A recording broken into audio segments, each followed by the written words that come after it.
ang inaabangan nyong happy, healthy at iba pa. Are you ready, partners? Matanong ko nga sa inyong lahat. Yeah. Sino ba ang nakakatulog ng mahimbing? Sino ang nakakatulog ng mahimbing? Taas ang kamay? Yeah. Ikaw? Partner Emer? Oo. Palagi kang puyat. Yung katabi kong Mrs. Marge ko, laging merong insomnia. Ayun nga, kaya sinabi ko, taas ang kamay. Ako, pagka hindi ako busog, maganda ang aking tulog. Kaya maaga na ako kumakain, partner Cory. Oo, tsaka hindi masyadong sumobra. Hindi bawal naman 'yon, di ba? Pag sumobra ang kinain natin. Itong pinili natin na topic ngayon ay, kumusta ang tulog nyo? Wow. Gusto nyo bang makatulog tulad ng isang sanggol? Kaya, yun. Ito ang Sleep Like a Baby episode natin ngayon. Ayan, masdan nyo ang ating napakagandang poster. Live like a baby. Yes, mahimbing na ang tulog ng isang sanggol. Gusto nyo rin ba? Ito na mga do's and don'ts mga kababayan. Are you ready? Siguro hindi nyo alam, pag meron po tayong sun exposure sa umaga, sunlight ay nakakatulong sa ating mahimbing na pagtulog sa gabi. Hindi nyo alam yun, no? Number 1, get some sunlight.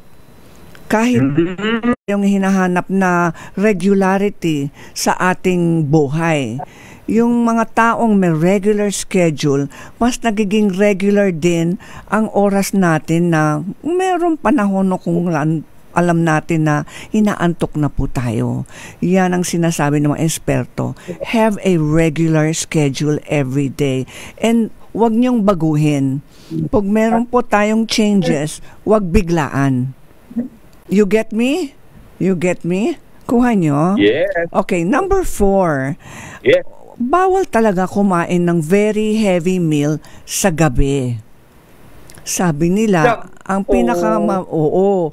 Kasi kahit pumapunta kayo sa mga ilang piyesta, syempre malapit na ang summertime, panahon na ng mga fiesta. So, kailangan talaga i-regulate po natin, di ba? Bumalik na naman tayo sa regular. Regulate ang ating meal time.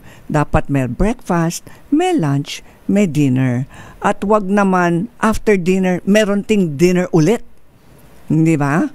So, sinasabi ng mga health experts, try to have a moderate meal, regular meal, pero moderate sa gabi. Ibig sabihin, bawal ang lamon sa gabi. Ito. Dapat katamtaman lang.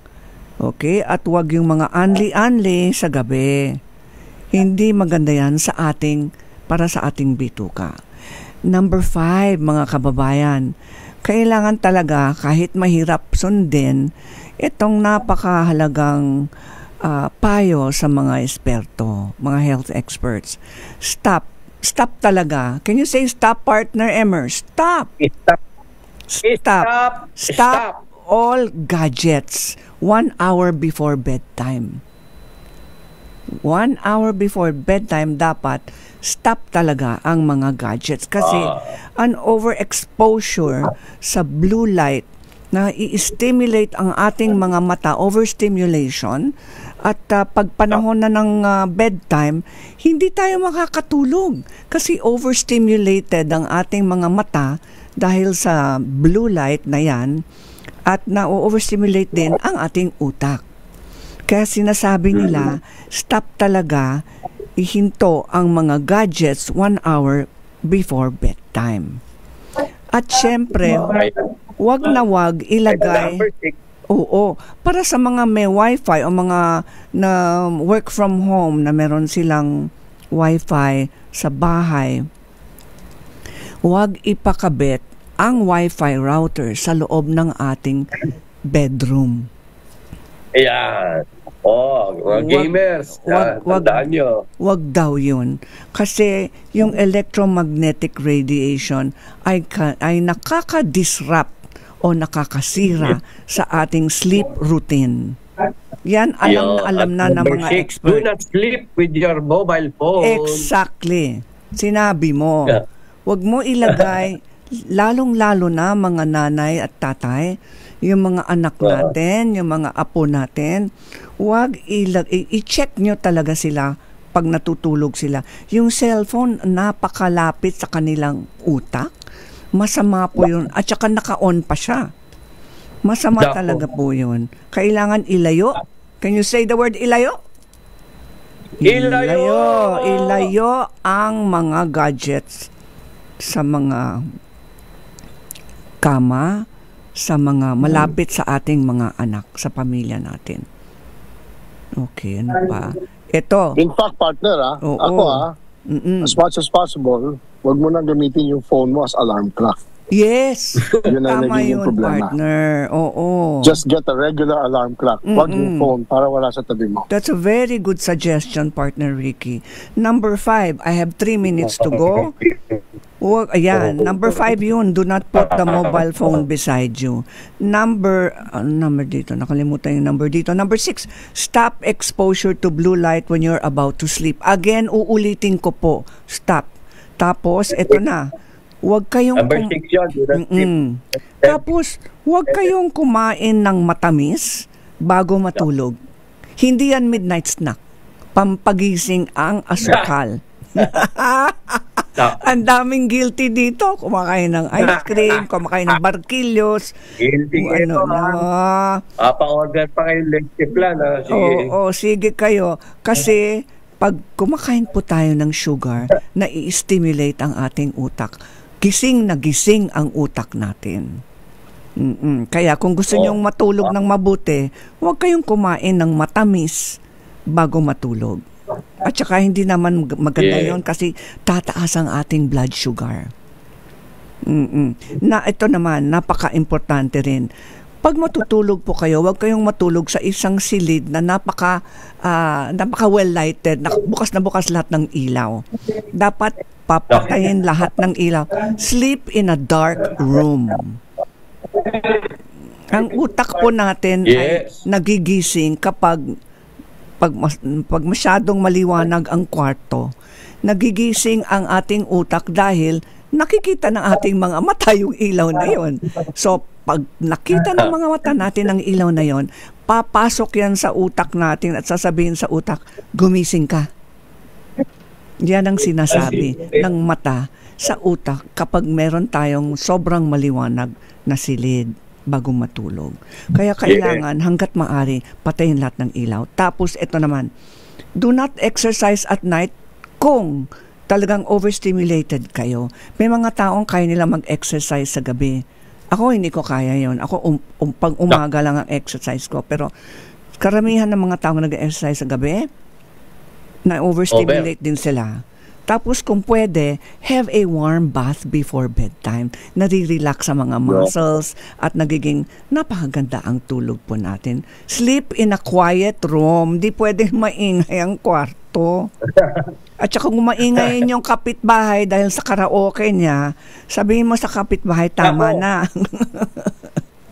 Tapos yung room temperature po ng ating kwarto ay dapat hindi masyadong malamig, hindi naman masyadong mainit. Tapos, wag, ito para sa mga couples, kung mag-aaway po kayo, kailangan stop the argument na mag-peace na kayo. Kasi yung emotional state po natin, nakakasira po yan sa ating tulog. Kasi yung emotional state, February ngayon. Oo, malapit ng Valentine. Be loving na lang. Tapos, always have a light dinner. Huwag kayong mag-overeat. At finally, huwag kayong uminom ng sobrang daming tubig bago matulog. Kasi, magigising po kayo every 2 hours at CCR kayo, masisira ang inyong straight sleep. Kung inuuhaw po kayo, uminom na lang kayo ng small sips. Huwag ubusin ng buong basong tubig. At itong napakagandang tip para sa inyong lahat, para sa mga gustong mag-diet, good news. Kapag nararamdaman po natin na, gutom na gutom ulit ako, pero gusto ko rin matulog. Anong gagawin mo? Matutulog ka na lang o kakain ka ulit? Ang sabi ng mga doktor, kung gusto nyong may weight loss, huwag kayong kumain. Malamang thirsty lang kayo, inuuhaw lang po kayo. Kaya do not eat. Kung sa tingin nyo, hindi kayo sure na gutom pero parang gutom kayo, uminom na lang kayo ng konting tubig. Malamang baka dehydrated lang po kayo.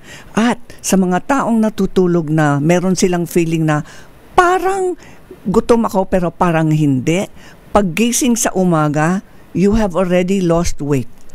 It is a very nice weight loss advice. Yan ang ating happy, healthy at iba pa. At itong positive thought po natin ay may disiplina ako. Yan po ang ating happy, healthy. Kailangan talaga magkaroon ng disiplina. Okay, partners, that is our happy, healthy at iba pa. It's 4:34, almost 4:35 ng hapon po habang hinihintay po natin ating VIP guest, si Commissioner June Lumagi. Wala pa siya? Pumasok na ba siya? Wala pa? Break time. Break muna tayo. Okay. Babalik po kami. Huwag po kayong aalis.